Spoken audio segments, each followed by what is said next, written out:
só um pouco sobre a parte do desespero, os sinais do desespero e como a família pode acolher e levar eles para vocês.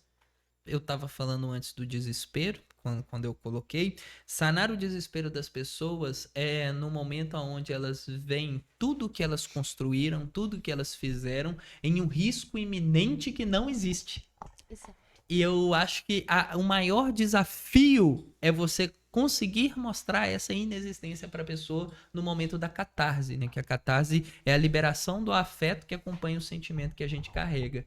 Então, nesse momento de catarse, você romper isso, trazer a pessoa para a realidade, o olho no olho, a mão na mão, calma, respira, eu estou aqui com você. Eu acho que essa é a melhor sensação de amparo que a gente pode oferecer para essa pessoa no momento de desespero. E essa mesma visão que você tem, Iris? Sim, com certeza. É como eu falei no início, a gente não precisa de ser um profissional da saúde em específico para ser o apoio e ser a ajuda de alguém. Então, essa situação de desespero, eu falo que a gente vive de incerteza e isso assusta muito nós, seres humanos. Mas em formas, a única certeza que a gente tem é que a gente não tem certeza de nada. Não que a gente vai viver em forma de Zeca Pagodinho e deixar a vida me levar, a vida leva eu. Para ter uma saúde mental eficiente, é construir isso, porque eu falo muito que a gente não está correndo para uma linha de chegada. A gente está em constante construção, constante evolução. Então, nesse momento de desespero, busque olhar, voltar para os seus valores, os seus princípios, para se reconectar consigo mesma e ver, entender que isso vai passar. Tem situações nas nossas vidas que a gente encontra formas de modificar e seguir, e tem situações que a gente precisa de aceitar também para seguir. Então, nessa situação de desespero, como disse o doutor Gustavo, é olhar para si e entender que é uma fase, não é uma vida inteira e você precisa de parar. É onde a gente usa a atenção plena. Para, respira e foca no eu. Peça ajuda, seja ajuda, como eu disse, e fortalecer vínculos com pessoas que façam sentido para você.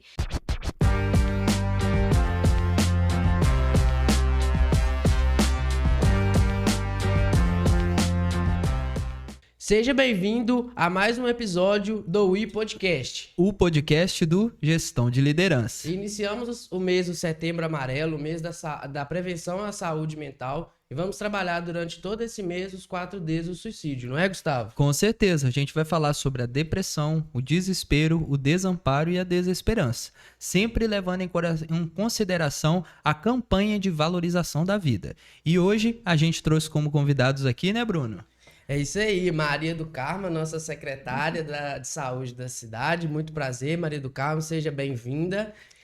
É um enorme prazer estar te recebendo. E a Iris, a nossa psicóloga também, que trabalhou muito tempo aqui na rede do município e hoje tomou horários e ela conduz tudo no consultório dela particular com muita maestria diante de toda a experiência que ela ganhou trabalhando aqui no município, que, antes de tudo, também é onde eu trabalho e quero agradecer aqui perante a todos também a Maria do Carmo a oportunidade que ela me deu de estar ocupando esse espaço hoje. Então é com grande prazer que a gente traz elas para estarem conversando conosco hoje aqui, um pouco mais sobre saúde mental desse mês muito interessante. Então, gente, muitíssimo obrigado por estarem aqui, né? E a gente gostaria de começar conversando sobre principalmente o início disso tudo, Maria.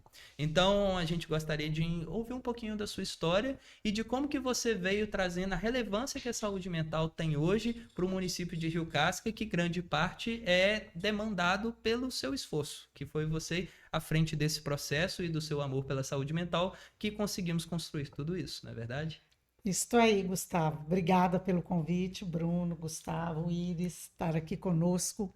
Falar desse tema, o olho brilha, né? Porque Muito. todo mundo sabe, né? Eu falo aos quatro cantos que a saúde mental é uma das áreas que eu mais gosto. E não menosprezando as demais da área da saúde, mas é uma área que realmente me encanta. Pensar na amplitude que é isso num ser humano. E como você disse, né, como que começou a construção disso aqui no território, aqui em Rio Casca, eu até coloco um pouco além. Foi uma construção que ela foi feita em nível regional. porque saúde é rede, né? Não acontece um serviço de saúde sozinho, ele tem que ter várias sequências de serviço para dar o resultado que é esperado e para os serviços realmente acontecerem para o paciente, para a família e para dar tudo certo. Então, foi o seguinte, lá atrás a gente, né, os secretários participam de reuniões mensais na Regional de Saúde, que é a CIB no território. Depois a gente tem a CIB estadual, que ela acontece lá na cidade administrativa, onde tem a participação do COSENS e também do Estado junto, para construir todas as políticas relacionadas à saúde. E a saúde mental não foi diferente, né? Foram várias reuniões para discutir como que ia ser feito a RAPS, né? Que é a Rede de Atenção Psicossocial, dentro do Estado de Minas Gerais e mais especificamente dentro da nossa região de saúde que pertence a Ponte Nova, que é a região macro de Ponte Nova, né? São vários municípios que fazem parte dessa região de saúde. E aí foram várias reuniões, discussões para poder definir, né, como que ia ser os serviços, como que ia implantar, por onde que ia começar, qual cidade que ia ter esse serviço ou aquele serviço, todos eles vinculados à saúde mental. E, como eu já disse, né, sou uma apaixonada pela área. Lá atrás a gente pensou, como que nós vamos fazer isso dentro de Rio Casca? E aí houve aquele momento que uma angústia muito grande, que eu acho importante dizer. Dava uma agonia muito grande de ver o paciente de transtorno mental ficar quicando aqui e ali. Era transportado de ambulância, ia para Belo Horizonte, ia para o Hospital Raul Soares, e voltava no território, não tinha nada. CAPS E a de gente. Ponte Nova. CAPS Ponte Nova, isso mesmo, Iris. Primeiro CAPS de Ponte Nova, porque a região de Ponte Nova só tinha um CAPS, o de Ponte Nova, para atender 200 mil pessoas. Então, assim, era uma coisa muito difícil, muito ruim mesmo. Muito precário, né? Muito precário. Mas era o que tinha. A gente não pode menosprezar, era o que tinha naquele momento. E aí começou essa construção toda. E o de Rio Casca, especificamente, foi um momento assim da gente entrar no sistema, pleitear no Ministério da Saúde, porque a gente tem que entrar, pedir o serviço para o Ministério e, em seguida, definimos que íamos implantar o serviço, com recurso próprio mesmo, que o serviço ia acontecer no território. E assim foram um passo de cada vez, né? E mais especificamente, quando o CAPS foi habilitado e ele começou a funcionar, foi junto com a pandemia. Sim. Foi uma experiência assim. A habilitação surreal. veio, né, Maria, 1 ano depois de funcionamento. Isso aí. É o que a gente estava dizendo. Primeiro, agradecer aos meninos por esse Obrigado. convite. É como Maria disse, falar de saúde mental é esplêndido. Enche o nosso coração. Falta tempo para discutir sobre esse assunto que é mesmo de acalentar os olhos e o coração, né, Gustavo? Com certeza. Então, né? muito Suspeito obrigada. para falar. Espero contribuir com a minha experiência aqui, experiência também dada graças a Maria do Carmo, que contribuiu muito por isso. Agradecer a nossa parceria, que se nasceu há 2 anos e continua só daí para frente, Com né, certeza, Gustavo? e crescendo a cada dia mais.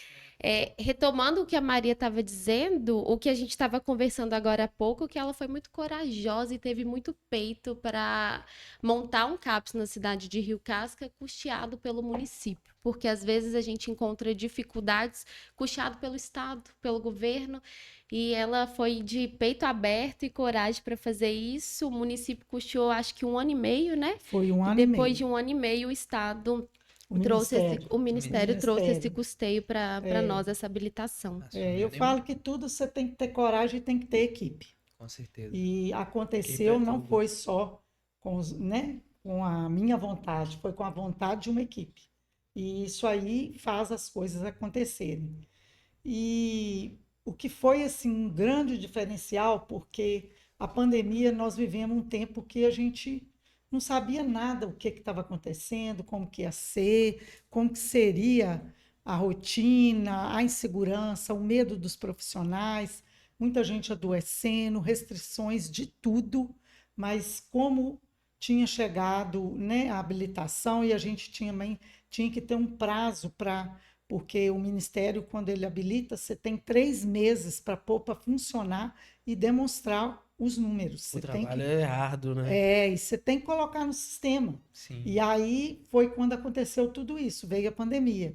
Aí a gente fez realmente, né, uma força-tarefa e veio a ideia. Ah, vamos fazer a consulta online.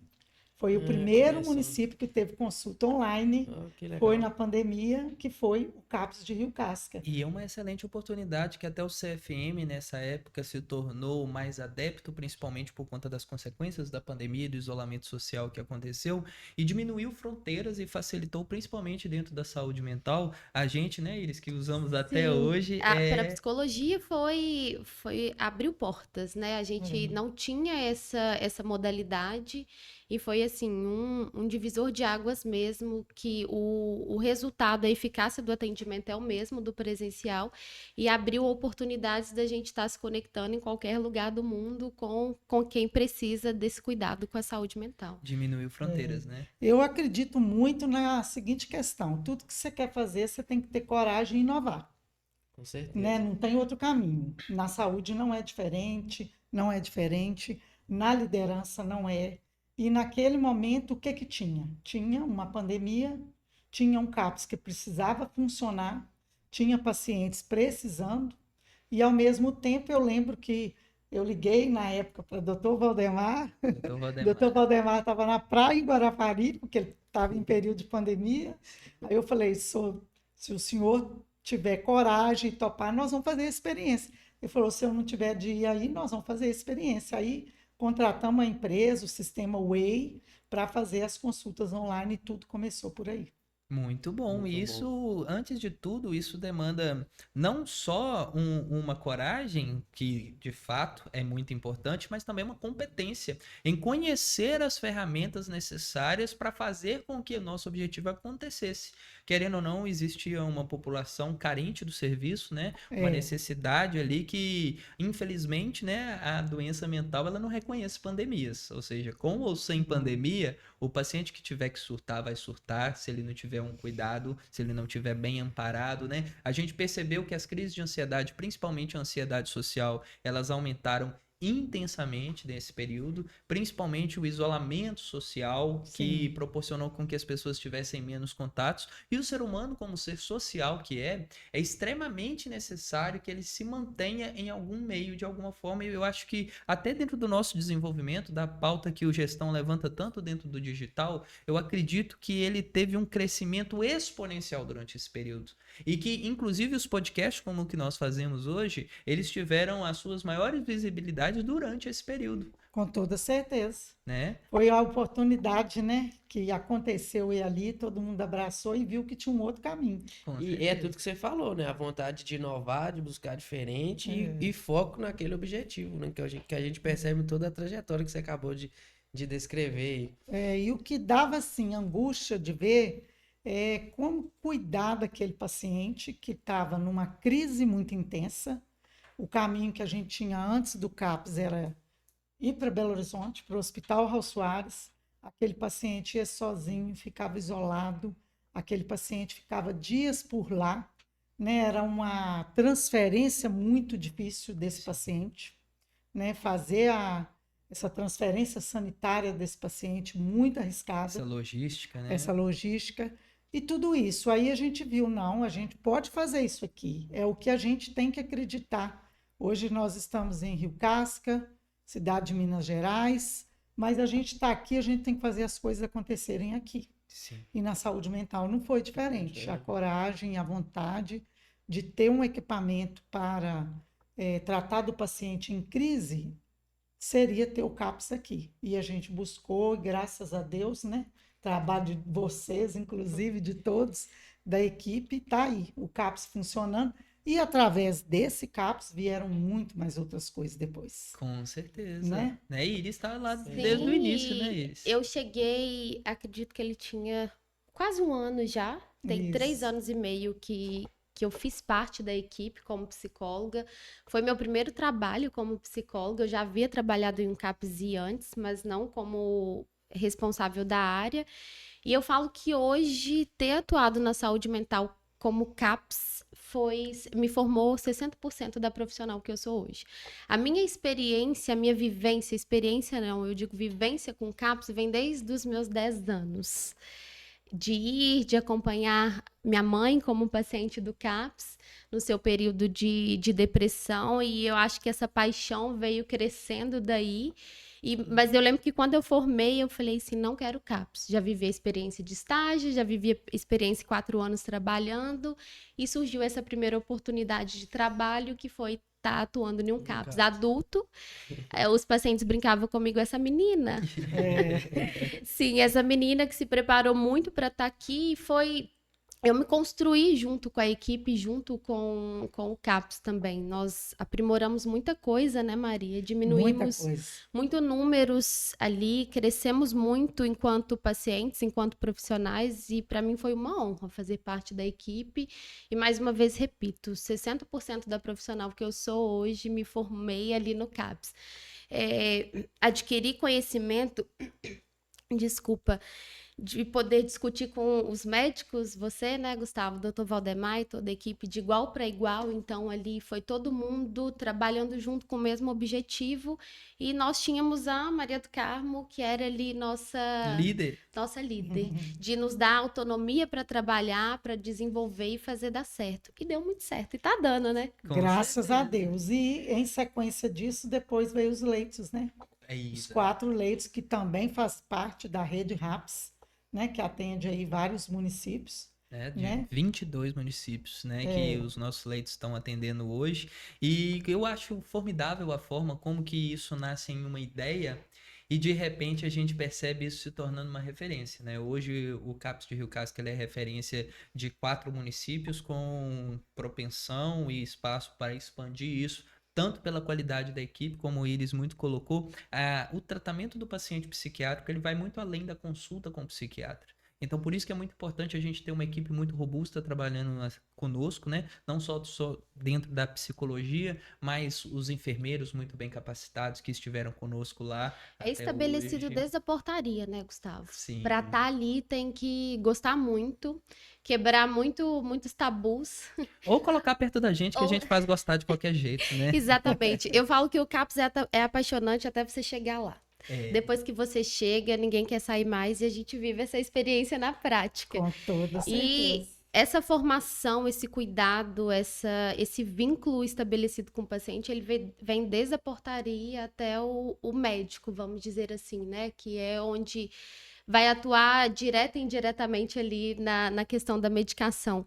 Então, a gente precisa desse cuidado, precisa desse olhar diferenciado, porque às vezes o paciente chega ali dentro e ele não vai falar comigo, que sou psicólogo, que ele fala com o recepcionista, ou que ele fala com a auxiliar de serviços gerais, ou com a moça da limpeza.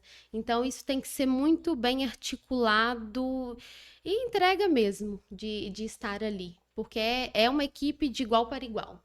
Com certeza, né? E ali a gente consegue receber e perceber a influência social também que existe dentro, não só do estigma, que as pessoas viam o CAPS até chegar lá, e a gente acompanhar o rompimento desse estigma, né? Inicialmente a gente pegava os pacientes mais graves ali dentro dos quadros psicóticos, né? Os esquizofrênicos, surtos bipolares, e aí quando a gente começa a ter o tato de pegar mais pacientes em quadros graves de depressão, de ansiedade com síndrome do pânico, as pessoas vão entendendo que somos todos gente como a gente, né? Exatamente. E eu sempre brinco com eles, que eles viram pra mim e falam assim, não, eu não vou no psiquiatra não, porque o psiquiatra é um médico de doido. Eu falo, doido de verdade é o que tá lá na rua achando que tá bom, né? Eu falo que doido é quem não cuida da saúde mental.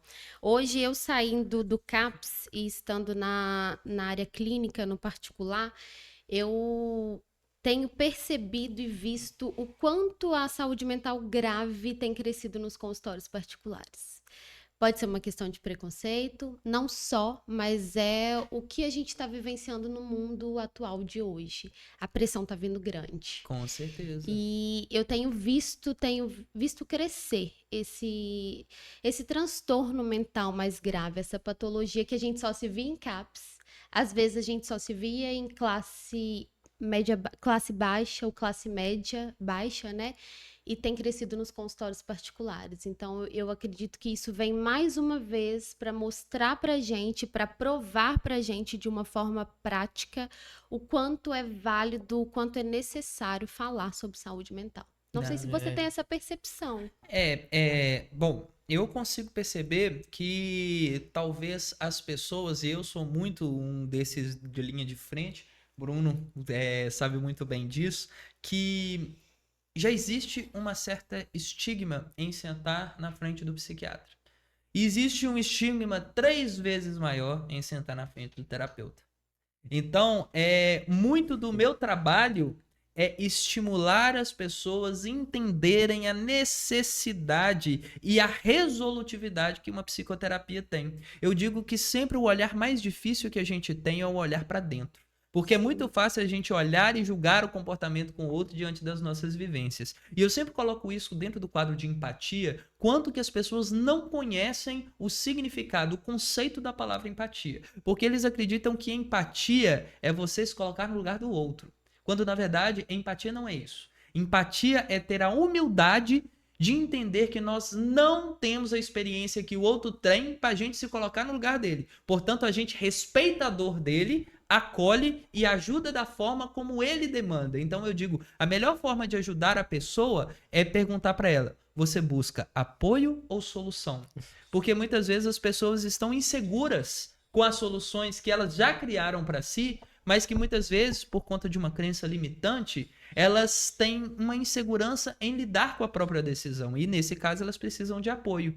E algumas outras pessoas que se sentem perdidas e que, na verdade, a gente apresentar para elas algumas soluções, talvez seja dar para ela um traço de esperança de que o sofrimento dela, existe uma solução para isso.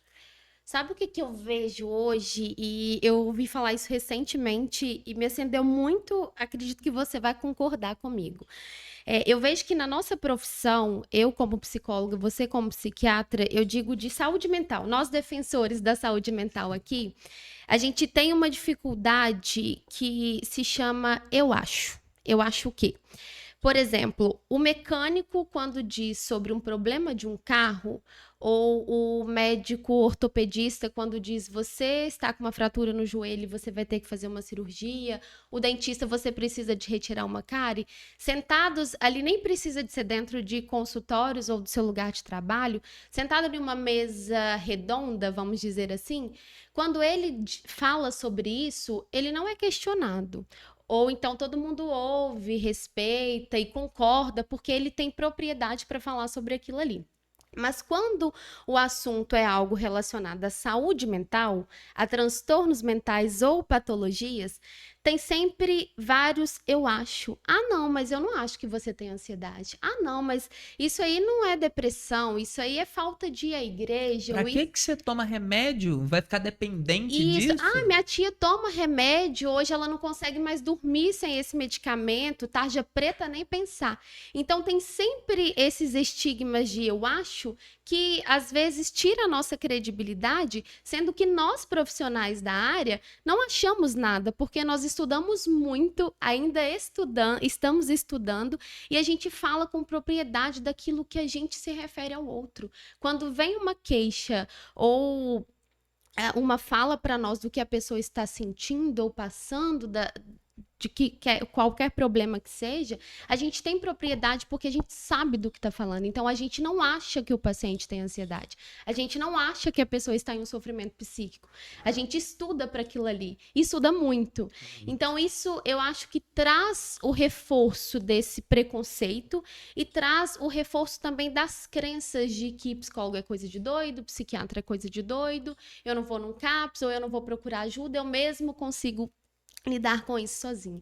Então, hoje, nós profissionais dessa área, eu defendo muito a classe da psicologia, porque nós precisamos de levar cada vez mais informação que a gente não acha nada, a gente tem certeza do que está falando. Então, eu acho que esse eu acho que reforça muito essa crença. Sim, com certeza. E eu não acho só isso, né? Mais uma vez o achismo.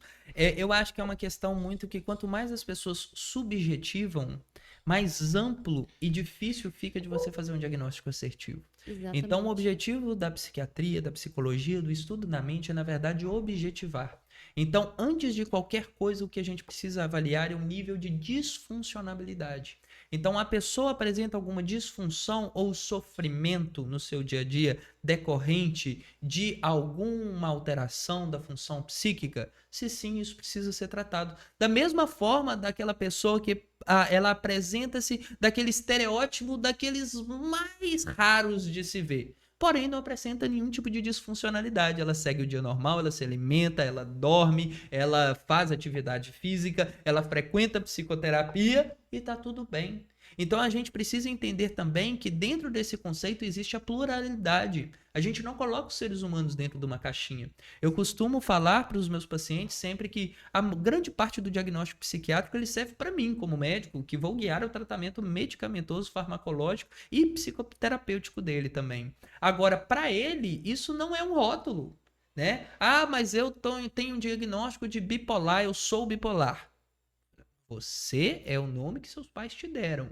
Você é os seus princípios, os seus valores, a sua moral. A bipolaridade é uma pequena alteração de função psíquica que você possui que atrapalha com que você aplique os seus valores e princípios no seu dia a dia. Então, portanto, controlando o transtorno, o que sobra é você.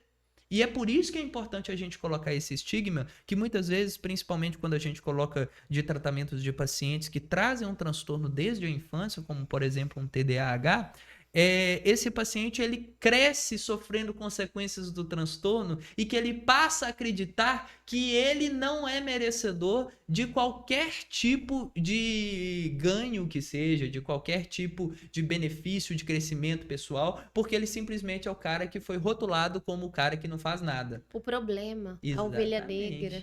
E diante desse processo, é muito importante, vamos fazer o tratamento pronto. Comecei uma medicação, a gente fez uma avaliação neuropsicológica, a gente melhorou grande parte das funções cognitivas do paciente, mas quando a gente vai olhar para a confiança dele, da aplicação, daquilo que ele cresceu dentro do próprio tratamento, ele não consegue reconhecer a própria evolução, por conta do estigma que ele já se colocou. Eu ouvi tanto disso dos outros, que agora eu me coloco nesse lugar.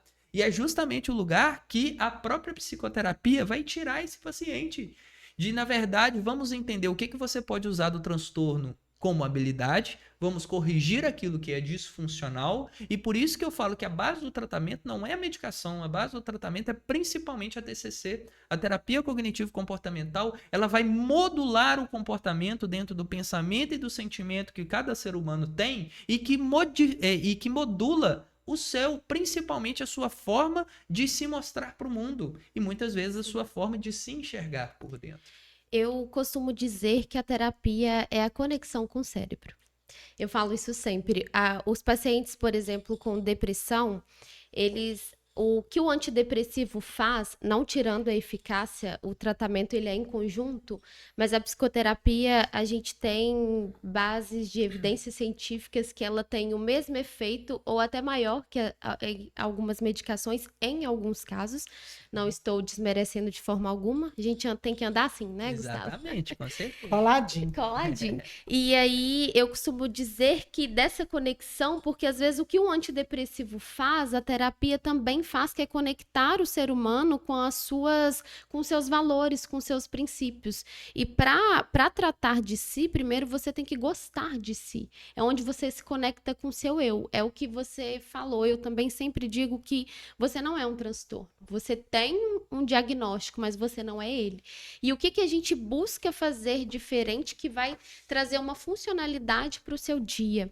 Tem um estudo que ele foi feito em Harvard, eu não me lembro o nome do pesquisador, mas eu sei que ele estudou isso por 75 anos, que o relacionamento, foi comprovado que o relacionamento é a predisposição para um tratamento, principalmente no transtorno depressivo. Então, o resultado disso não é só você ter dinheiro, ou ter carro, ou ter casa. O que traz com mais eficácia é o seu relacionamento. Então, é você gostar da sua vida, gostar E é um fator de proteção, né? Inclusive, pessoas casadas, a gente falando no mês de prevenção ao suicídio, é um fator de proteção que coloca essa pessoa, muitas vezes, como uma pessoa menos vulnerável ou menos suscetível à prática do suicídio. Exatamente. Então, isso aí a gente enfatiza mais uma vez a participação do CAPS como rede de apoio. né? E desse, como você falou, a formação do CAPS, olha só para você ver. Quando que surgiram as ideias do Centro de Atendimento Psicossocial? Isso surgiu lá na ideia da luta antimanicomial, que foi protocolada dentro da Constituição de 88. E dentro desse processo, a ideia era descentralizar o tratamento dos pacientes, né? Tirar eles dos grandes centros, principalmente com algumas catástrofes que aconteceram dentro da saúde mental, principalmente ligado ao Hospital Colônia de Barbacena. Para a comunidade onde ele vive, né? Exatamente, a reinserção social. Social. Não existe material mais valioso no planeta Terra do que o ser humano. Então a nossa ideia não é excluir, é incluir, só que dentro das capacidades que cada um desses pacientes possuem. Então, desde lá de 88, olha para você ver, são no mínimo 32 anos que existe 34 anos, né, que existe essa Constituição, e porém até hoje existem cidades desassistidas pelos centros. Ou seja, muitas vezes o paciente ele fica desassistido pela falta da assistência à saúde, muitas vezes negligenciada, que a gente sabe que essa participação dentro da saúde mental, a quebra dos estigmas, aconteceram de forma mais ampla e mais eficaz dentro do século XXI, e até hoje a gente tem várias barreiras para romper, mesmo diante de todas as informações, mesmo diante de todo o conhecimento, as pessoas ainda têm dificuldade de aceitar as próprias limitações e, portanto, elas acabam demorando a pedir ajuda. E sabe uma coisa que eu sinalizo aí, Gustavo?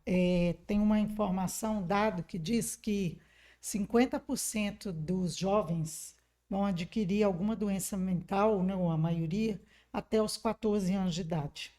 Sim. Até os 14 anos de idade, esse ser humano, ele pode, né, ou se ele tiver predisposição, ou o contexto, ele desenvolver essa doença. E aí a gente para e pensa, esses jovens serão os líderes.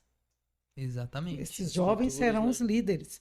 Então, assim, o cuidado com a saúde mental, as políticas públicas que envolvem, porque quando eu falo uma política pública, não é só ter esses equipamentos, mas, por exemplo, ter praça, ter lazer, precisa de estudo para não haver o adoecimento mental, porque a gente tem que cuidar antes de adoecer. Exatamente. O certo seria isso, né? A saúde mental se tornou algo preventivo, assim como as doenças crônicas, né? Exatamente. Então aí a gente para, a gente pensa, né, que precisa desenvolver e uma outra ferramenta que eu vejo também assim, né, analisando já na questão da saúde mental, que uma das ferramentas, no meu entendimento, que é eficaz e que é, ao mesmo tempo, também fundamental, a escuta qualificada. Um paciente ou um cidadão que ele tem uma escuta qualificada, que alguém dá uma devida atenção, ou que tem um acolhimento, você pode, às vezes, ali conseguir, vocês dois, que são, né, profissionais aí, que atuam, técnicos mesmo, né, não sei, né, podem concordar com isso ou não, mas é o caminho para poder conduzir e esse paciente ou melhorar, ou piorar, ou avançar, ou cuidar.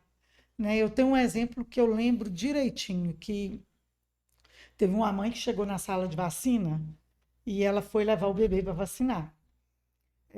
Tem aquela questão de quando a mulher, né, tem um filho, pode ter depressão pós-parto, tem o momento dela se adaptar, a criança adaptar a ela, e aquela pessoa chegou com realmente uma aparência de uma pessoa que estava muito deprimida. E aí, o que aconteceu lá? Teve um acolhimento. Ela chegou, o bebê parece que estava com a cólica, começou a chorar muito. A enfermeira que fez o atendimento chegou perto da mãe e falou assim, não, antes de vacinar, vamos sentar aqui um pouquinho? E escutou a mãe.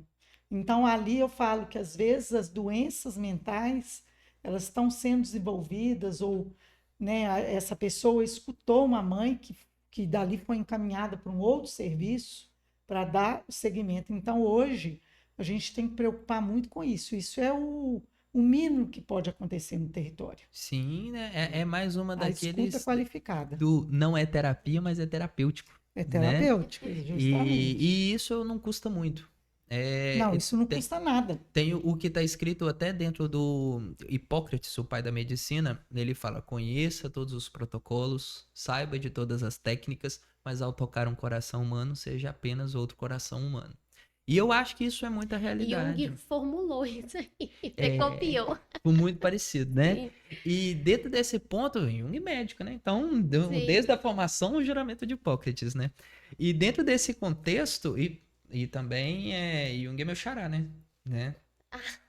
Carl Gustav Jung.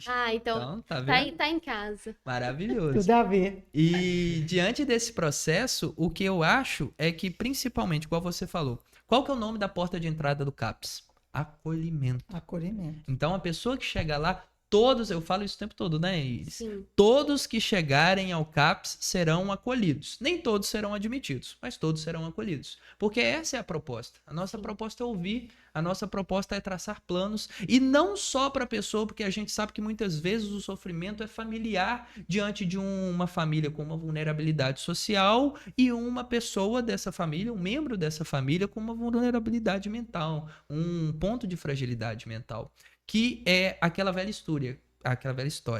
Quem cuida de quem cuida, né?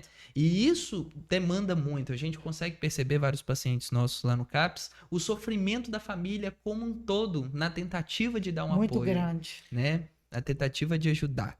E a gente consegue perceber, e Bruno tem uma participação muito ativa nesse processo, que Bruno, ele como advogado, ele consegue protocolar vários pedidos, principalmente para crianças autistas que precisam do uso da cannabis medicinal como uma fonte alternativa de tratamento, para dar a essas famílias o acesso ao tratamento, como muito bem colocado pelo SUS, né? O SUS é para todos e por todos. E às vezes até o plano de saúde. Às vezes até o próprio plano de saúde está negando o medicamento. Isso acontece demais.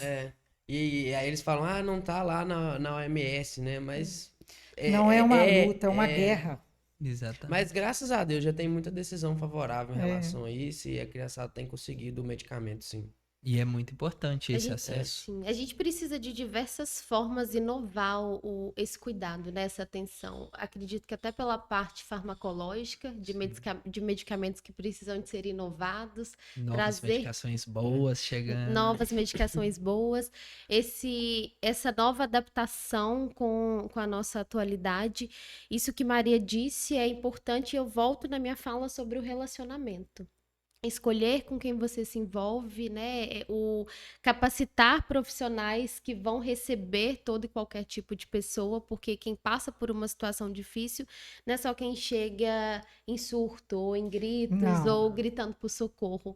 É aquele também que está lá no cantinho dele, ou é aquele que está sorrindo, está indo trabalhar, mas que por dentro não tá bem ou não se encontra em uma situação assim saudável para estar ali. Então eu falo da gente ser humano independente do profissional que você escolheu ser. Porque o paciente, ele traz não só sintomas, né, doutor Gustavo, ele traz também sinais.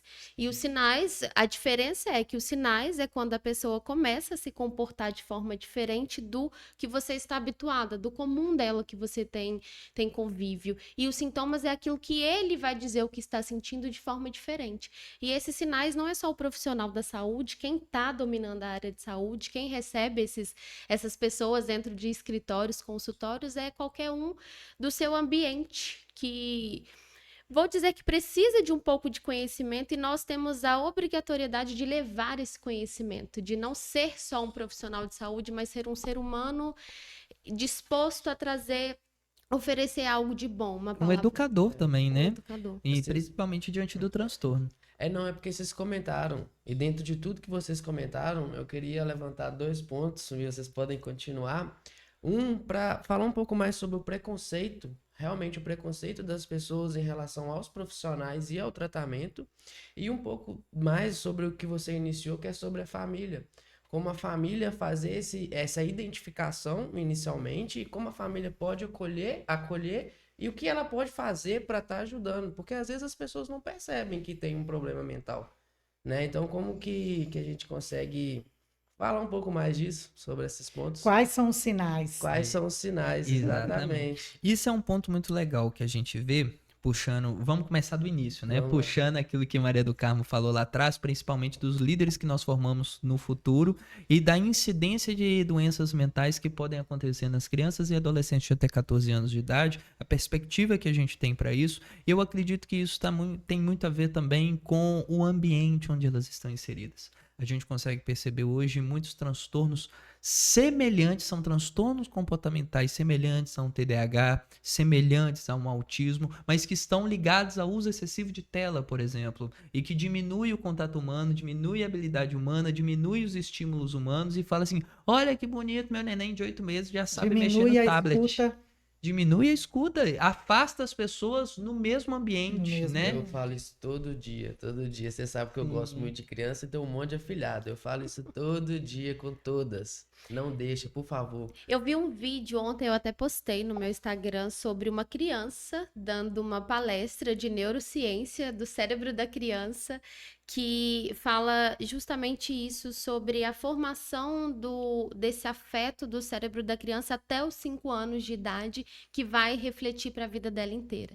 Então, é a atenção, é o estímulo, e aí ela fez, na sua explicação, ela fez um vídeo de um pai com um filho, ele estava ao vivo, o momento que ele brinca, que ele dá atenção à criança, e a criança ali toda interativa, recebe aquele afeto, e quando ele se dispersa com o telefone. Então, não só as crianças dependentes de tela, mas os pais também que estão cuidando dessas crianças.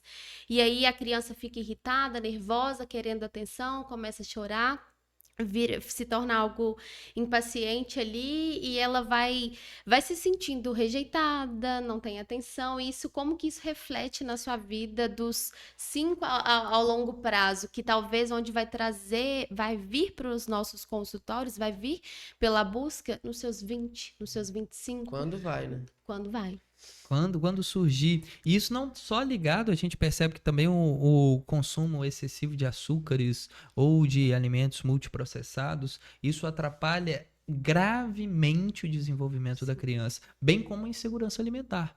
A insegurança alimentar, vamos dizer, os pais não estão preocupados com muita coisa a partir do momento que eles não têm comida para colocar na mesa. Então, é importante esse ponto, tanto que Maria do Carmo falando do ponto da assistência social, como da relevância da gente estar dando apoio e suporte às famílias para que elas consigam pensar na educação, na saúde da criança, que elas não precisam mais se preocupar o que elas vão comer hoje à noite ou amanhã de manhã. E isso até principalmente como fonte de acesso para as escolas.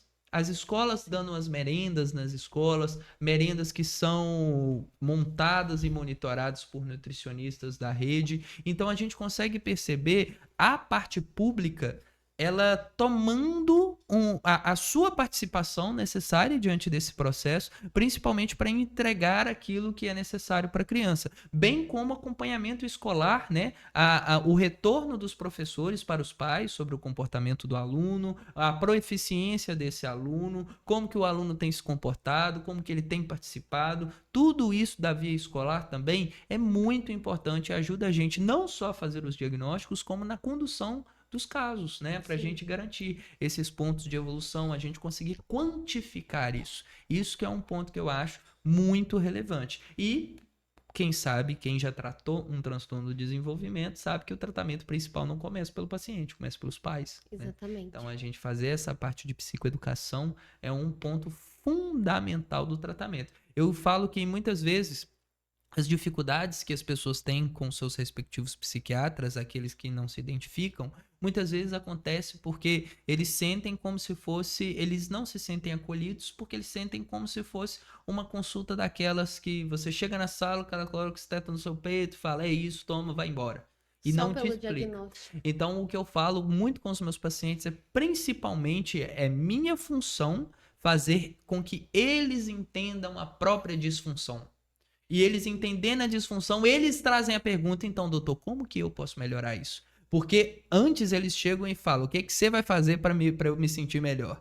E aí a gente atinge o sucesso terapêutico quando a pergunta muda para o que eu preciso fazer para eu me sentir melhor? E aí que de fato começa o processo terapêutico. É aí que você convida o paciente a participar do próprio tratamento. E aí que a gente começa a conseguir ser efetivo. Porque tudo isso parte do ponto também do merecimento. Então você precisa mostrar para esse paciente que ele merece ser feliz. E ser feliz, né? Eu sempre falo isso. As pessoas, elas entendem a felicidade como seria aquelas pessoas que tivessem tudo de bom.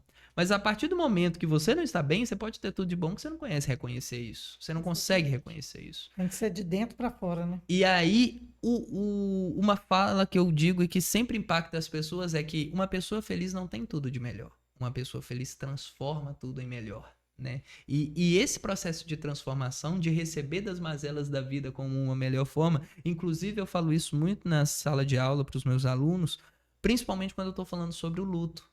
Porque isso é também cultural. Nós temos um processo de perda de luto onde a gente sofre muito com isso. Porém, existem regiões, principalmente da África, onde o funeral, na verdade, ele é comemorado como uma grande festa popular, porque eles falam que aquilo não é um momento de tristeza, é um momento de comemorar e celebrar uma vida que foi muito bem vivida. E que, portanto, ela merece partir desse mundo com a mesma graça com que ele viveu ele.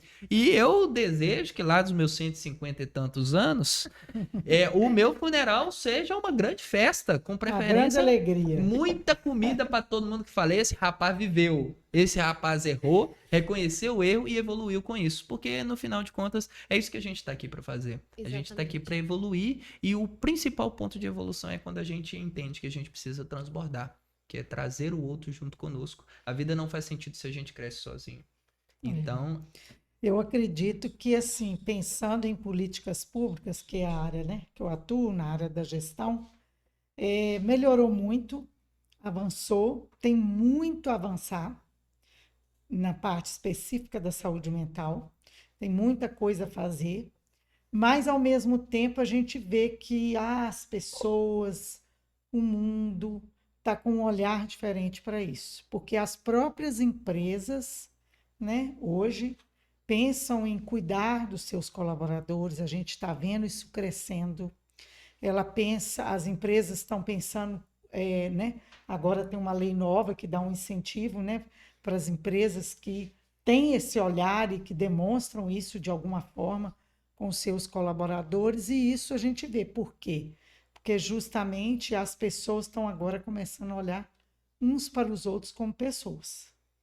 Eu tenho exemplo de empresa, por exemplo, que eu sei que trabalha 4 dias da semana e um dia é para a pessoa. Tem empresa que hoje tem o dia que ele pode levar o pet. É aberto a levar o pet. Tem empresa hoje que, por exemplo, no dia que a mulher está com TPM, ela pode faltar que não corta. Então, isso está sendo o olhar. E por quê? E por quê? Eu lembro até da entrevista da Ana Beatriz aqui, Sim. né? Que falou muito bem sobre as lideranças, sobre essas mudanças que estão acontecendo. E as empresas estão olhando com esse olhar, porque senão elas não vão ter mão de obra, porque a mão de obra é o ser humano. E tem a questão da produtividade também, né? Se você acerta, porque, por exemplo, tem o ciclo menstrual, você falou da mulher, tem o ciclo menstrual da mulher e tem a fase que ela é melhor para tomar decisão, tem a fase que ela é péssima para tomar decisão. Então, as pessoas que estão se antecipando a isso, estão prevenindo esses pontos, tem uma produtividade de todos os seus colaboradores muito maior. E respeita aquele momento que não está legal. Sim, com né? certeza. E aquilo é levado em consideração, vai fazer o quê? Lá na frente vai produzir muito mais. Eu falo direto com o Bruno sobre esses ciclos, né? Que todos nós vivemos. Eu vivo falando com o Bruno, né? Às vezes a gente, quando começa com aquela produção de ideias, muito animado com tudo vai dar certo, tudo vai ficar lindo, eu viro pro Bruno e falo, Bruno, tô em hipomania. O problema é quando um tá e o outro não. Geralmente a gente tá todos os dois juntos produzindo. O problema é quando um tá, o outro não. Aí o cara vem pá, fala cheio de ideia. Assim, não, mas vamos deixar isso pra daqui uns dias, aí você acaba, frustra a pessoa toda. Exatamente, mas o mundo do trabalho tá mudando. E a gente entender isso é muito produtivo, porque como que a gente fez a nossa programação hoje? Respeitando os ciclos. Então, ciclos de expansão, a gente usa desse momento do humor mais em hipomania, para a gente gerar ideias, produzir ideias, criar fluxos, criar pessoas, conectar, prospectar. E nos momentos que a gente está mais distímico, com o humor levemente deprimido, a gente Gere o que executa. criou. É o se Põe em acolher, prática. né? É. Eu uso uma metáfora com os meus pacientes que é nem o sol brilha todos os dias, por que que a gente tem que brilhar? Então, tem dias que estão mais nublados, mais fechados, e a gente precisa de se acolher, porque um dia ruim não significa uma vida inteira ruim. Então, é necessário você se acolher na terapia, na ênfase TCC, na abordagem que eu atuo, a gente faz o RPD. Então, executo o meu também, que se tá, eu estou em dias ruins, talvez sem ser na fase depressiva, né? Eu entender o que houve, o que está acontecendo e o que eu posso fazer para melhorar. Então, ali a gente volta de novo a gostar da sua vida, o encontrar formas que a gente mesmo, que nós que temos que fazer isso. Então, eu preciso de hoje me acolher para no outro dia estar me sentindo melhor e fazer melhor. Eu preciso de hoje eu estou em dias ótimos, que eu vou alavancar de ideias, alavancar de motivações, e não vou simplesmente viver em rota de fuga. Porque às vezes eu ouvi recentemente de uma pessoa próxima que ela disse assim, eu gosto quando eu estou assim, me sentindo útil, motivado, mas eu não sei explicar. E eu falei, eu sei que quando eu tenho desafio, e aí eu disse, quando você tem um desafio, você está com a sua mente ocupada. Então, você tem ali uma motivação. O que motiva essa ação para você fazer? E você vai em busca, ele tá naquela dopamina, aquela adrenalina, e você vai em busca de um resultado e de um reforço positivo que é do parabéns do seu chefe. E aí, quando você está se sentindo inútil, é que você não tem um desafio para fazer, mas você não consegue ali se sentir bem, porque é como se você não tiver... É o tempo que você tem para parar e pensar nas suas preocupações, que às vezes são distorcidas ou disfuncionais, que trazendo para uma evidência, às vezes não tem nem sentido, mas ele é da rota de fuga. Eu tenho um desafio, então eu estou focado só nisso. Se eu não tenho um desafio, eu estou recuado, eu estou me sentindo inútil, porque é o tempo que eu vou ter para preocupação. Então, a gente tem que dosar, na psicologia a gente usa da regulação emocional, que é a pessoa entender que vão ter dias ruins e vão ter dias bons, excelentes. E que eu preciso de estar em equilíbrio em ambos, porque o dia bom eu tenho que tomar cuidado com a euforia, para não fazer coisas que vá fazer eu me arrepender depois, e o dia ruim vai passar assim como o dia bom. Então, a gente usa disso para que a pessoa entenda tô chorando, tô triste, tô deprimida, mas espera aí, eu tenho que parar para respirar e talvez nessa pausa eu vou pensar, por que eu tô chorando? Será que é isso mesmo que está acontecendo? Ou é uma interpretação diferente? Então, desses ciclos, a gente usa disso também, do parar, se acolher, e voltar a produzir depois, porque vai acontecer. Eu sempre busco o ócio nos dias ruins. Então, eu busco não fazer nada, não conversar, não pensar. Eu boto uma série na televisão e deixo passar. Porque os pensamentos já estão ruins. Sim. Se eu ficar pensando, só piora. Então, eu busco ócio, boto uma série lá. Tudo que vem, eu não vou pensar nisso hoje, amanhã. Aí vou. E esse é o ócio produtivo, né? É isso que produz. Quem fala muito disso é Schopenhauer, né? Principalmente nessa... Ele é muito contemporâneo da época dele. Schopenhauer traz isso lá de 1880 e ele fala uma coisa que traduz muito, eu acho, que o ser humano do século XXI. Que ele fala assim, a vida é uma eterna busca e um eterno equilíbrio entre a ânsia de ter e o tédio de possuir. Né? Exatamente. Então, assim, a gente está sempre buscando por um propósito, mas quando, na verdade, o propósito maior não é aquilo que você alcança, e sim a busca. Porque depois que você alcança esse propósito, que você possui ele já não passa a ser mais tão interessante para você. E aquilo não te motiva mais. É o caminho percorrido, né? Com certeza. O cuidado que a gente toma é para que isso não se torne um ciclo de manutenção negativo, né? Exatamente, e por isso que a gente precisa sempre, a psicoterapia, ela não é necessariamente, né, Bruno, quando a gente tá mal. A psicoterapia, ela também, ela desenvolve processos de uma forma muito, muito, muito interessante nos momentos onde a gente está bem para a gente ficar melhor. Aqui a gente está falando de performance. Aqui a gente está falando de programas com que a gente vai colocar a proposta para a pessoa e ela vai conseguir seguir essa proposta. E não tem nada que deixa o seu psiquiatra, o seu terapeuta mais feliz do que acompanhar, contemplar a evolução do seu paciente. Você perceber aquele paciente que chegou ali, muitas vezes desacreditado, muitas vezes recorrendo a outros tipos de forma de conseguir dopamina, né? Seja ela substância, seja ela abuso de álcool, seja ela outras formas diferentes que acabam traduzindo nas formas de compulsão, né? As compulsões, elas surgem daí. A busca, todo excesso esconde uma falta, né? E é a gente entender o que a gente está buscando. É fazer a pergunta certa.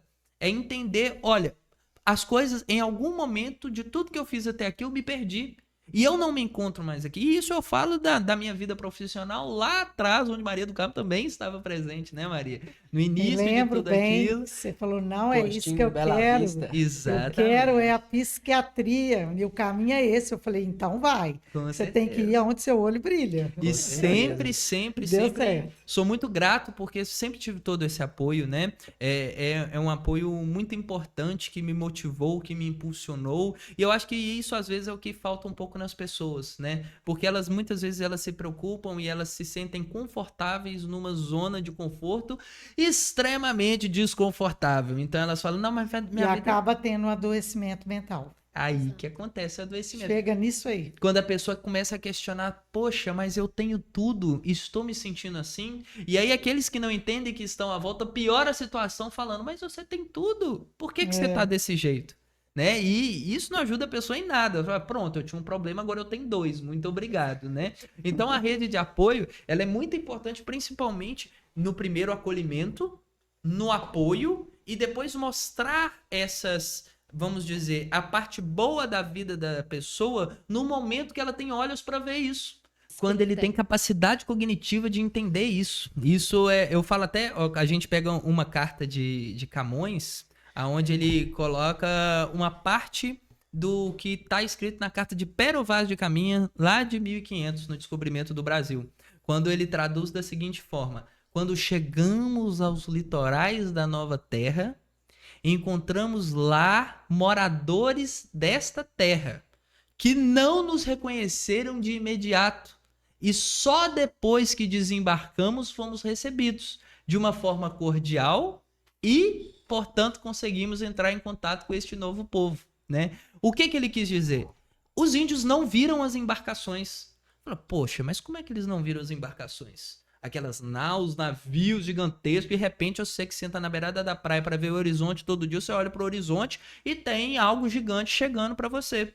É porque simplesmente eles não tinham cognição para entender isso. É claro que eles viram aqueles objetos gigantes, mas eles não entendiam o conceito disso. Eles não entendiam que aquilo era um barco, que aquilo traziam pessoas, que aquelas pessoas eram colonizadores, que iam tomar da terra deles, que iam escravizá-los. E eles simplesmente não entendiam o que era aquilo e, portanto, eles não viram os barcos, porque eles não têm cognição para isso. Então, muitas vezes, antes da gente querer explicar para a pessoa tudo que ela precisa fazer, a gente precisa ensinar a ela o que ela precisa enxergar. E aí, dando esses pontos, esses parâmetros, as pessoas partem de um princípio de conseguir não só enxergar, mas de processar aquilo que está enxergando. Na psicologia, a gente usa a tríade cognitiva, que é a visão eu, mundo e futuro.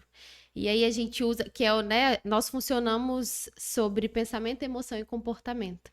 Então, primeiro eu me vejo. A TCC, ela traz esse objetivo de transformar o paciente no seu próprio terapeuta a longo prazo, porque ela precisa de ter essa tríade, funcionar nessa tríade e ter início, meio e fim. E onde que a gente traz esse início, meio e fim? O primeiro é o eu, é a pessoa se ver as suas capacidades, entender dos seus pensamentos distorcidos e disfuncionais, o que está causando aquilo ali, mas principalmente de se acolher, né? Ver das suas capacidades. A gente usa uma metáfora da árvore. Primeiro, ela precisa de podar a árvore.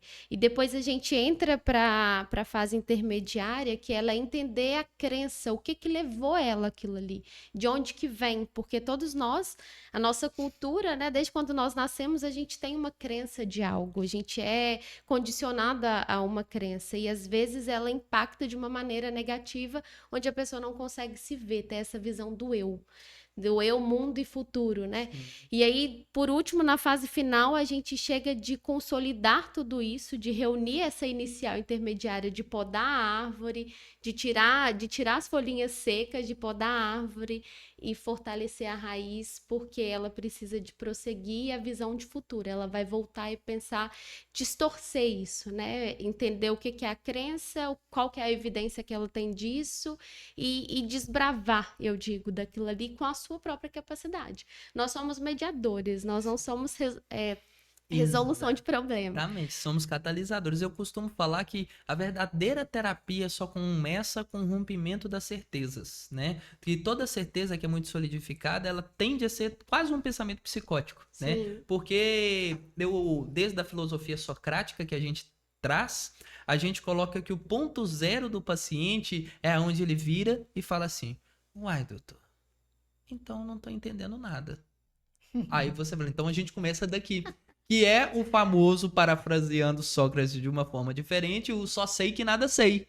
Então estou aqui para aprender. E nesse ponto a pessoa A se abertura coloca... chegou, né? Exatamente, aí começa o processo terapêutico, é uma lapidação, é uma construção. E diante disso, principalmente de tudo que a gente está conversando aqui, eu gostaria de ouvir e de entender melhor a sua visão sobre isso, Maria, de como que você se sente sendo a responsável, estando à frente aí, representando uma equipe muito grande que te ajudou nesse processo, mas principalmente pautando na sua iniciativa e olhar para trás e ver tudo isso que você criou dentro da saúde mental do município.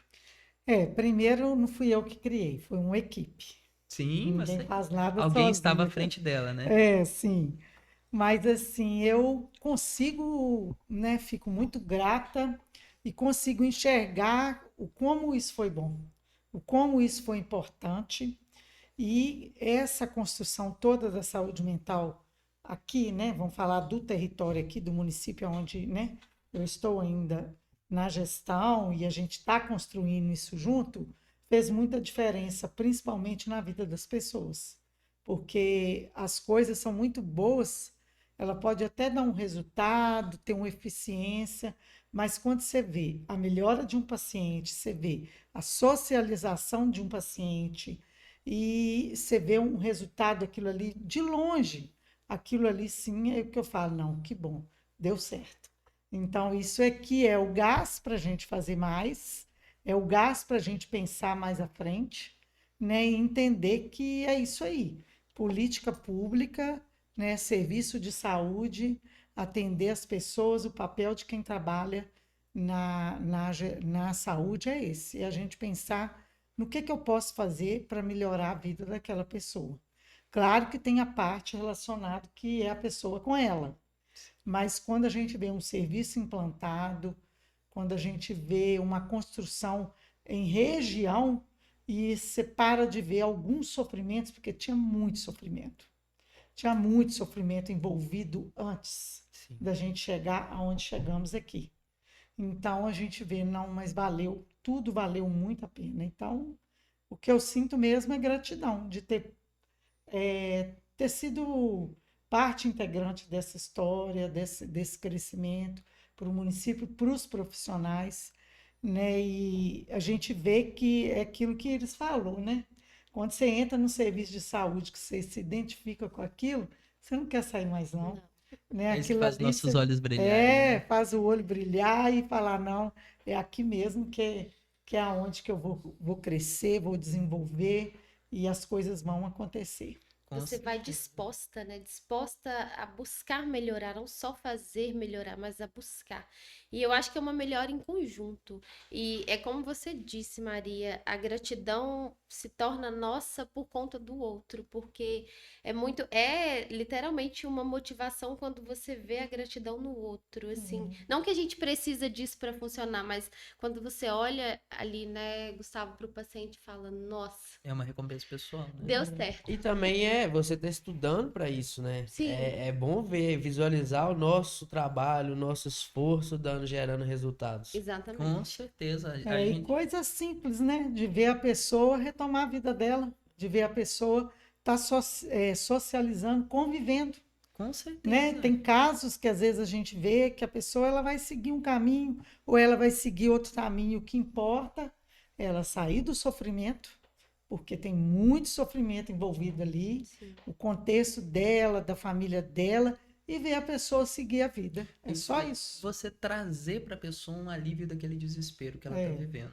Né? Eu Exatamente. acho que aí é o primeiro passo que a gente sente em, principalmente, talvez eu possa falar por mim ou por nós que estamos aqui, mas o ponto que a gente vê que na hora que tudo que o paciente consegue enxergar como esperança dentro do seu processo é você que está ali na frente dele e ele te vê como o último recurso para sair daquele sofrimento e você consegue ilustrar e mostrar para ele que, calma, a questão não é o que você está vendo, é como você está vendo. Então eu só preciso que você me dê tempo que eu consigo te mostrar isso.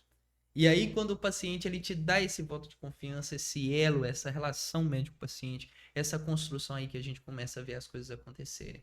E aí, a realização profissional, pessoal que a gente tem de estar ali vendo, eu falo que, pô, eu tenho a melhor profissão do mundo, né? E uma outra coisa que vem por consequência, né? Ela sai do sofrimento e ela resgata a dignidade dela. Com O certeza. ser humano, quando ele sente, não, eu agora, né? Ele é uma pessoa, ele é um Se ser humano. conecta com eu, Com né? ele, Eu sou alguém. Com seus Exatamente. valores, princípios e vai, segue a vida e você fez parte disso. E isso traz luz à consciência, né? A luz à consciência é principalmente a pessoa despertar para aquilo que ela tem o controle, porque ela passa a vida inteira prestando atenção justamente naquilo que ela não tem esse controle. E um ponto muito importante é o que eu sempre falo, é isso, não é sobre o que o mundo fez com você, é aquilo que você faz com que o mundo te entrega. Não né? é a situação em si, né? É como você interpreta ela. Exato. E é o que vai eu te falo, mudar. todas as memórias que nós temos, todas elas são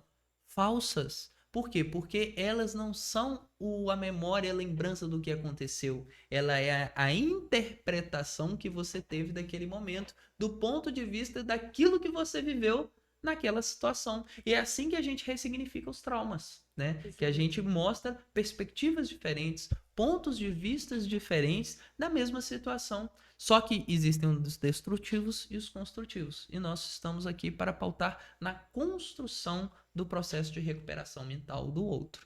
Então, assim, eu me sinto, antes de tudo, honrado, lisonjeado de ter a oportunidade de já ter trabalhado do seu lado, Iris, e trabalhamos ainda juntos, né? Porém, de uma forma um pouquinho Grandes diferente. profissionais, viu, gente? Não, Isso é ótimo. Obrigada.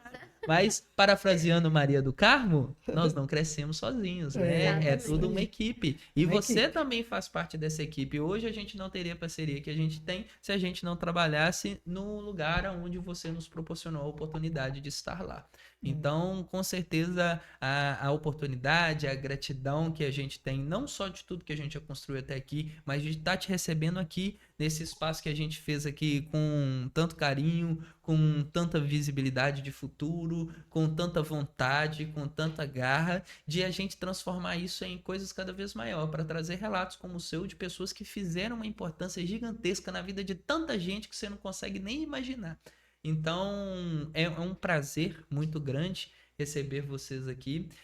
A gente trabalhar cada vez mais para a gente consolidar os processos que nós estamos, processos que virão, né? Novos desafios da vida e que, independente deles, a gente pretende estar aqui juntos construindo isso, né, Bruno? É isso aí. E pode falar. Não, eu já ia falar que caminhando, né, por esse lado, igual a gente tá agradecendo elas pela presença e caminhando pro final do episódio, eu queria que você, a Iris e a Maria do Carmo, se quiser também, trouxesse só um pouco sobre a parte do desespero, os sinais do desespero e como a família pode acolher e levar eles para vocês. Eu acho que é importante a gente tocar nesse último ponto aí antes de finalizar, né? Com certeza, né? E é igual eu tava falando antes do desespero, quando eu coloquei, sanar o desespero das pessoas é no momento onde elas veem tudo que elas construíram, tudo que elas fizeram em um risco iminente que não existe. Exato. E eu acho que o maior desafio é você conseguir mostrar essa inexistência para a pessoa no momento da catarse, né? Que a catarse é a liberação do afeto que acompanha o sentimento que a gente carrega.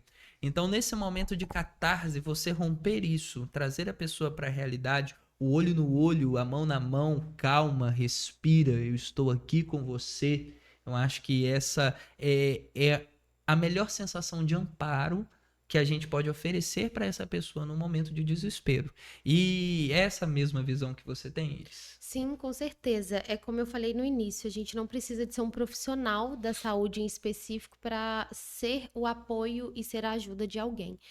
Então, essa situação de desespero, eu falo que a gente vive de incerteza e isso assusta muito nós, seres humanos. Mas a única certeza que a gente tem é que a gente não tem certeza de nada. Não que a gente vai viver em forma de Zeca Pagodinho, deixa a vida me levar, a vida leva eu. Para ter uma saúde mental eficiente, é construir isso, porque eu falo muito que a gente não está correndo para uma linha de chegada. A gente está em constante construção, constante evolução. Então, nesse momento de desespero, busque olhar, voltar para os seus valores, os seus princípios, para se reconectar consigo mesma e entender que isso vai passar. Tem situações nas nossas vidas que a gente encontra formas de modificar e seguir, e tem situações que a gente precisa de aceitar também para seguir. Então, nessa situação de desespero, como disse o Dr. Gustavo, é olhar para si e entender que é uma fase, não é uma vida inteira e você precisa de parar. É onde a gente usa a atenção plena. Para, respira e foca no eu, peça ajuda, seja ajuda, como eu disse, e fortalecer vínculos com pessoas que façam sentido para você. No meu consultório, na avaliação inicial, eu costumo perguntar para os meus pacientes, quem é o seu 190? Quem é o seu SOS? Então, construir vínculos, ambientes e meios que te passam confiança te ajuda não a resolver o seu problema, mas a construir uma base sólida, mais segura, que quando você se vê em momento de desespero, você tem para onde correr e não vai ser uma rota de fuga de uma frustração ou como se você tivesse ali tendo que acabar com a sua vida por conta de um erro imenso. Você está ali para correr para ser acolhido e não correr para fugir do problema, buscar uma solução, mas com calma, com atenção plena, com respiração, com fechar o olho e se conectar com você mesmo, que tudo passa. Eu costumo dizer que, às vezes, é difícil, o caminho é árduo, mas passa e a recompensa vem. E a maior recompensa é você olhar para trás e ver que você conseguiu. Com certeza. No primeiro momento também olhar para trás e ver que você demorou um longo tempo para chegar naquela situação. E também saber que você não vai sair dela do dia para a noite. Exatamente. É fazer tudo que você falou, mas também ter essa ciência que vai demorar um pouco para a vida não se resolve em 24 horas, né? Exatamente. Se comprometer com os processos, exatamente, né? É o que a gente fala muito dentro da dependência química, que vai ser até uma pauta de um podcast, de um episódio no futuro. Spoiler, Drogas estejam de olhos, tá bem? Mas uma coisa que a gente fala, com certeza, e que é um dia de cada vez. É só por hoje, né? Vamos fazer tudo que a gente pode por hoje. Amanhã, quando o dia começar, a gente faz pelo amanhã. Exato. Mas hoje é só por hoje, né? E como que você percebe, Maria, você que é responsável por criar tantas ferramentas para dar apoio a essas pessoas no momento de desespero? Como que você pode ver uma saída para elas? Olha, eu penso que a maior saída, a única talvez, o caminho é o acolhimento e a escuta. Então, assim, a pessoa quando ela está nesse momento de desespero, ela não consegue mensurar e enxergar outra coisa no seu desespero, que está dentro dela, que é real, né? Não adianta, eu falo que não adianta menosprezar isso é real para aquela pessoa. Então, a gente tem que pensar que a gente está aqui um para acolher o outro, né? A gente precisa desses caminhos hoje no dia a dia. E buscar as ferramentas que a gente tem no município, né? Tem as unidades básicas de saúde, né? Tem algum vizinho. Eu já vi uma vez uma experiência tão interessante, que era uma comunidade assim, tipo Vista Alegre, Jurumirim, uma comunidade menor, rural, que ali tinha um banquinho um banquinho mesmo debaixo de uma árvore, que sempre ficava uma senhora de idade lá, determinado horário, e aquela comunidade sabia, né? Quando a pessoa estava angustiada, sentava no banco e aquela senhora ouvia. Então, assim, são coisas simples, né, do dia a dia, e a gente entender que a gente está aqui um pelo outro, Pra e essa sempre. pessoa que está vivendo isso, ela entender que existem ferramentas de apoio.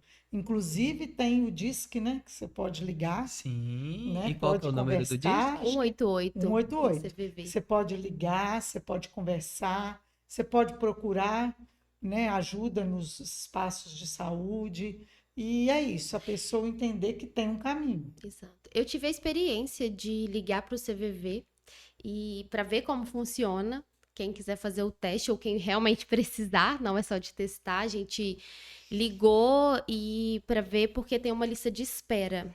Então, às vezes você pensa, não atende, atende sim. Só que quando a gente liga, eles informam sobre a lista de espera e informam o seu número. Às vezes, assim, você é o número 14 e é só aguardar que você vai ser ouvido.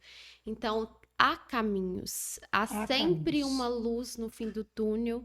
Eu falo que a gente está aqui para servir, porque ninguém faz nada sozinho. Nós precisamos sempre um do outro. Ninguém é autossuficiente. Então, eu reforço que a gente está aqui para servir, nós profissionais da saúde, nós profissionais, né? Mas também como seres humanos, porque hoje eu acolho, mas eu posso precisar de ser acolhida nesses meios que Maria disse e que a gente possa levar esse conhecimento, levar essa esperança, que quando vem o desespero é o desligar o modo automático e entender que há esperança. Eu reforço, há uma luz no fim do A túnel vida não se sempre. resume em um minuto. Não. Né? E outra coisa, a gente, né, independente de qualquer coisa, eu acho que o caminho, o mundo está caminhando por um caminho que a gente precisava de, para cada cidadão, um psicólogo. Com certeza. Psicólogo. Eu apoio. Talvez até dois, né, Gustavo? Com certeza. Ou três, Não, né? Eu apoio essa tese. E eu acho não tem outro caminho. que- Terapia cura. Com certeza. E nesse processo é igual eu falei agora. É as pessoas entenderem que a vida delas não se resume em um minuto, Uhum. mas para a rede de apoio entender que em um minuto você consegue salvar a vida de alguém. Com toda Exatamente. certeza. Então, estejam dispostos. Às vezes nem precisa de você fazer nada. Só dê atenção, ouça com cuidado, dê o devido apoio que aquele ser humano que está do seu lado demanda de você. Porque eu tenho certeza que a recompensa pessoal de você entender que só o fato de ouvir já é a maior arma que você tem naquele momento para salvar a vida de alguém, vai te dar o maior senso de recompensa e realização pessoal que você pode ter. Porque naquele minuto você consegue não só mudar a vida de alguém, mas a vida da família daquela pessoa inteira. Então, A gente tem vários exemplos para dar, né? sim. Eu lembro de uma situação, não lembro quando, um cidadão me parou no meio da rua e falou assim, mas do carro, eu preciso te falar uma coisa. Eu falei, pois não. Ele falou assim, dá um jeito, tem um rapaz lá na ponte que ele vai pular agora. Eu parei perto dele, não consegui conversar, de trazer ele aqui, mas como eu estou te vendo aqui, dá um jeito. E eu falo assim, essa pessoa foi o elo. Foi o elo para quê? Para naquele momento, né, se você não pode ajudar, procura quem possa com fazer isso. certeza. Na mesma hora a gente conseguiu ligar, a equipe do CAPS foi, conversou com a pessoa e resgatou ele. Ele ia ser mais um número Mais um. que poderia ter sido evitado. E foi evitado. Por um cidadão que na rua percebeu que ele estava olhando muito para ali, que ele ia pular, e ele conseguiu ajudar. Eu acho legal mencionar também que o apoio que você disse é justamente isso. É você levar aquela pessoa para um profissional ou escutar aquela pessoa. Porque às Isso. vezes as pessoas confundem apoio com falar o outro tem que fazer. Exato. E nesse momento, não é que você tem que falar o que o outro tem que Uhum. fazer, falar que ele tá errado, falar que ele tá certo. Não, escuta a pessoa. Põe a pessoa aqui no ombro, deixa ela chorar e leva para um profissional. Leva para o Gustavo, leva para a Iris. Não se omita. Exatamente. Porque É. assim, eu acho que às vezes a pessoa tá lá num momento tão difícil e aí chega uma outra pessoa com um pouco até de ignorância, mas você tá nesse... Por que você tá assim? Como que você chegou aí? E não é isso que a pessoa precisa. Às vezes ela só precisa desabafar. Ou ela precisa seguir por um outro Exato. caminho técnico, Com certeza, né? para ajuda técnica. Né? Se eu não dou conta, às vezes não dei, mas eu vou achar um caminho. É. Com E certeza. hoje, graças a você, os cidadãos de Rio Casca têm a quem recorrer. Gasta Então, todos nós. E podem ir. Eu finalizo com o seja ajuda de alguém. Então, esteja ali, na verdade. Oferte ajuda e busque ajuda. A gente não tá sozinho e a gente tá aqui, né? Com Buscando certeza. ofertar essa ajuda. E eu não sou profissional, não, mas façam terapia, porque faz realmente diferença. pessoalmente falando, Pessoalmente falando. né? E eu pessoalmente e profissionalmente falando, Eu também profissionalmente e pessoalmente, porque eu também faço terapia. com certeza. Ninguém escapa, gente. Não, Temos não. que ir nesse caminho. É, E eu queria agradecer vocês e parabenizar por essa iniciativa tão importante em Rio Casca. Eu vejo assim como que as pessoas estão vibrando com esse espaço que vocês criaram, como essa ferramenta é importante, porque através dessa ferramenta de vocês, a gente está conhecendo tanta coisa em Rio Casca que a gente não conhecia.